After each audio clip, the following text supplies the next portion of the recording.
Hello friends, இன்றைக்கி நம்ம பார்க்க போகிற விளாக் என்னென்னா நைட்டு டின்னருக்கும் மார்னிங் பிரேக்ஃபாஸ்ட்டுக்கும் நான் என்ன பண்ணேன் அப்படிங்கிறத அந்த விளாகில் பார்க்க போகிறோம். இதோட சட்னி ரெசிபியும் நான் ஆட் பண்ணியிருக்கேன்.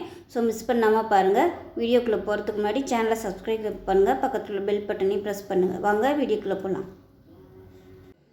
ஒரு பேன் எடுத்துக்கலாம். இதில் தேவையான அளவுக்கு எண்ணெய் சேர்த்துக்கலாம்.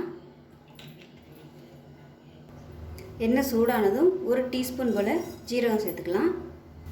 சீரகம் பொரிய ஆரம்பிக்கவும் ஒரு 8 பல் பூண்டு சேர்த்துக்கலாம். இதையும் சேர்த்து நல்லா வறுத்துக்கலாம்.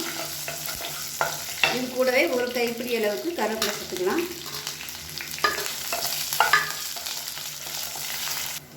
இது கூடவே வரமிளகாய் சேர்த்துக்கலாம். காரத்துக்கு தகுந்த மாதிரி சேர்த்துக்கோங்க. நான் ஒரு 10 வரமிளகாய் எடுத்திருக்கேன். இது காஷ்மீரி மிளகா வத்தல். அதனால் இது கலருக்காக மட்டும்தான், காரம் கம்மியாக தான் இருக்கும். நார்மல் வரமிளகா சேர்க்குறதுனால நீங்கள் சேர்த்துக்கலாம், ஒன்றும் பிரச்சனை இல்லை. மிளகாய் லேசாக வதங்கினது மீடியம் சைஸாக 2 தக்காளி 4 கட் பண்ணதை சேர்த்துக்கலாம். ரொம்ப பொடியெல்லாம் கட் பண்ணணும்னு அவசியம் இல்லை, இந்த சைஸில் கட் பண்ணால் போதும்.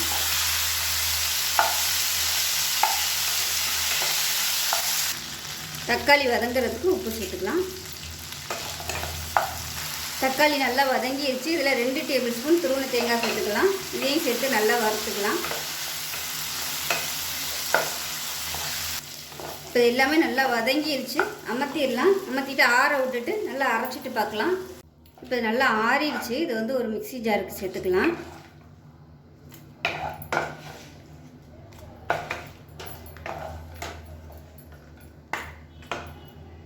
பாருங்கள், மிக்சிக்கு மாற்றிட்டேன். இதில் நல்லா ஒரு கைப்பிடி அளவுக்கு கொத்தமல்லி தண்டு சேர்த்துக்கோங்க. தண்டு சேர்த்திங்கன்னா நல்லா வாசனையாக இருக்கும்.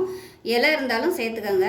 இது நான் முன்னாடியே உப்பு சேர்த்துட்டேன். இப்போ இது நல்லா அரைச்சிட்டு பார்க்கலாம். தண்ணி அரைக்க வேணால் கெட்டியாகவே அரைச்சிட்டு பார்க்கலாம். இப்போ பாருங்கள், சட்னி அரைச்சாச்சு. இது ஒரு பவுலுக்கு மாற்றிக்கலாம். இந்த அளவுக்கு கெட்டியாகவே அரைச்சிக்கோங்க, ரொம்ப தண்ணியெல்லாம் வேணாம்.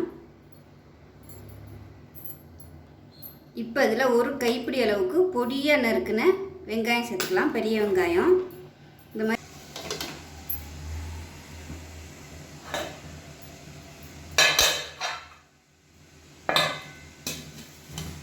பார்க்கலாம். பாருங்க, இட்லி நல்லா அருமையாக வந்துடுச்சு. நைட்டு டின்னருக்கு இதுதான் சூப்பரான சுட சுட இட்லியும் கார சட்னியும் ரெடி ஆயிடுச்சு. இது ஃப்ரிட்ஜில் இருந்து எடுத்ததுனால மாவு அப்படியே கொஞ்சம் ஹீட்டாகவும் மாவு அதிகமாகிடுது. அதனால இட்லி ரொம்ப பெருசு பெருசாக வருது. அதனால் ஊற்றையிலே கொஞ்சமாக ஊற்றணும்னா சரியாகும்.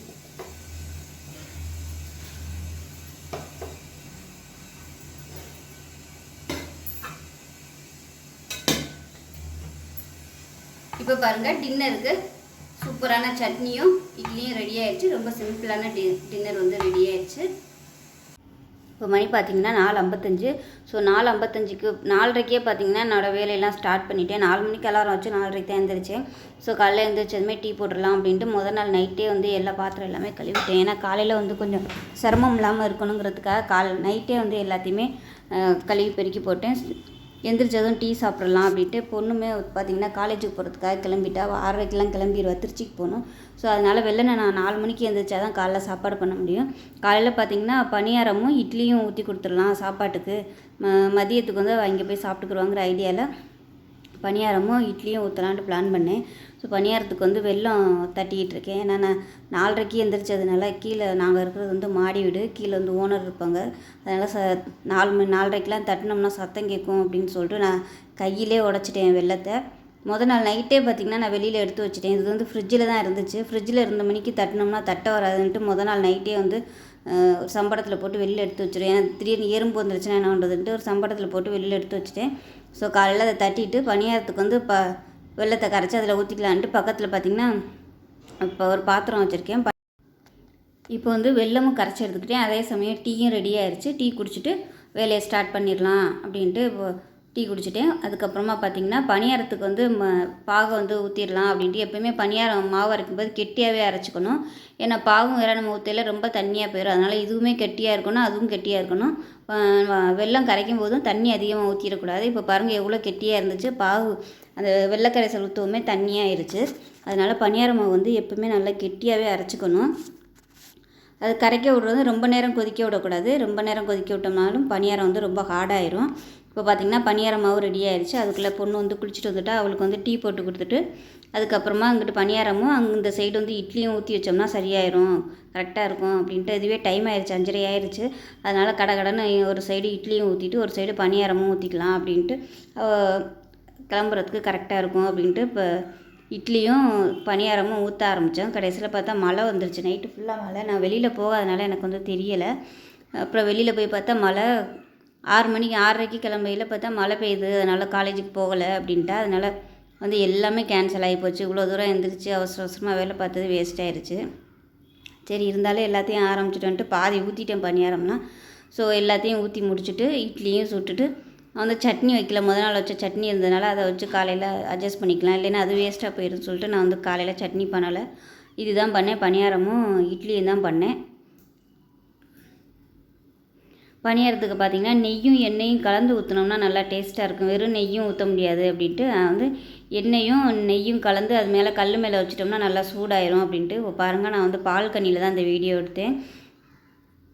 அதனால் இது வந்து எத்தாப்புல ஒரு டீ கடை. அந்த டீ கடை மட்டும்தான் ஓப்பன் ஆகிருக்கு. மழை பெஞ்சிட்டே இருந்தது. இப்போ தான் வெளியில் போய் பார்த்தேன், நல்ல மழை. நைட்டெலாம் நல்ல மழையாக இருந்திருக்கும் போல். திருச்சியுமே பார்த்திங்கன்னா சரியான மழையாக. ஃப்ரெண்ட்ஸ் எல்லாம் ஃபோன் பண்ணி சொன்னாங்க. அப்புறம் இந்த மலையில் வந்து கூட்டிகிட்டு போக முடியாதுன்ட்டு காலேஜ் வந்து போகலை. நாளைக்கு தான் போகிறா காலேஜுக்கு. இப்போ பார்த்திங்கன்னா பனியாரம் சூப்பராக ரெடி ஆயிடுச்சு. காலையில் இந்த பனியாரம் சுட சுட சாப்பிட்றதே ஒரு தனி சுகம் தான். யாரெல்லாம் சின்ன வயசில் வந்து சாப்பிட்ருப்பீங்கிறத வந்து கமெண்ட்டில் சொல்லுங்கள். நான்லாம் சின்ன வயசில் வந்து காலைல எந்திரிச்சதுமே பனியாரம் சாப்பிட்ருக்கேன். ஸோ அதுவே அந்த ஞாபகம்னா ஒரு தனி சுகம் தான். உங்களுக்கு அது மாதிரி இருந்துச்சுன்னா கமெண்ட் பாக்ஸில் வந்து கமெண்ட் பண்ணுங்கள். இப்போ அருமையான பனியாரம் ரெடி ஆயிடுச்சு. இது வந்து நான் 1/4 கிலோ மாவு தான் ஆட்டியிருந்தேன். 1/4 கிலோவுக்கு பார்த்திங்கன்னா ஒரு 200 கிராம் அளவுக்கு வெல்லம் சேர்த்திங்கன்னா உங்களுக்கு வந்து கரெக்டாக வரும் பனியாரத்துக்கு. ஒரு 4 ஈடு ஊற்றிருப்பேன், கரெக்டாக இருக்கும். நம்ம 4 பேர் வந்து பிரேக்ஃபாஸ்ட்டுக்கு வந்து இந்த பனியாரம் சாப்பிட்றதுக்கு வந்து இந்த 1/4 கிலோ மாவு ப்ரிப்பேர் பண்ணோம்னா சரியாக வரும். நான் நார்மலாக 1/2 கிலோ போடுவேன். 1/2 கிலோ போட்டேன்னா 2 வேளைக்கு வரும். அன்றைக்கி வந்து நான் கொஞ்சம் தான் போட்டு ஆட்டினேன். கரெக்டாக 2 டம்ளர் தான் போட்டேன். இந்த சைடு பார்த்திங்கன்னா 2 ஈடு இட்லியும் ஊற்றிட்டேன். இப்போ பார்த்திங்கன்னா இட்லியும் ஊற்றி முடிச்சாச்சு. பனியாரமும் கடைசி ஒரு ஈடு வந்து வெந்துக்கிட்டு இருக்குது. அதுக்குள்ளே பார்த்திங்கன்னா எல்லா பாத்திரமும் கழுவி பெருக்கி முடிச்சிட்டேன். இப்போ கடைசி ஈடையும் எடுத்துட்டேன். அவ்வளோதான். இன்றைக்கி காலையில் பிரேக்ஃபாஸ்ட்டு வந்து இதுதான் இன்றைக்கி சாப்பிட்டோம். இதுவே பார்த்திங்கன்னா அதிகம்தான். பனியாரம் வந்து மிச்சம் இருந்துச்சுன்னா போயிலும் வரையிலையும் எடுத்து சாப்பிட்டுட்டே இருப்பாங்க. ஸோ மதியத்துக்கு வந்து என்ன பண்ணலாம் அப்படிங்கிறது வந்து இன்னும் பிளான் பண்ணலை. ஸோ அவ்வளோதான். இந்த வீடியோ வந்து இதோட முடிஞ்சிருச்சு. பிடிச்சிருந்தால் லைக் பண்ணுங்கள், கமெண்ட் பண்ணுங்கள், சேனலை சப்ஸ்கிரைப் பண்ணுங்கள், பக்கத்தில் உள்ள பெல் பட்டனை ப்ரெஸ் பண்ணுங்கள்.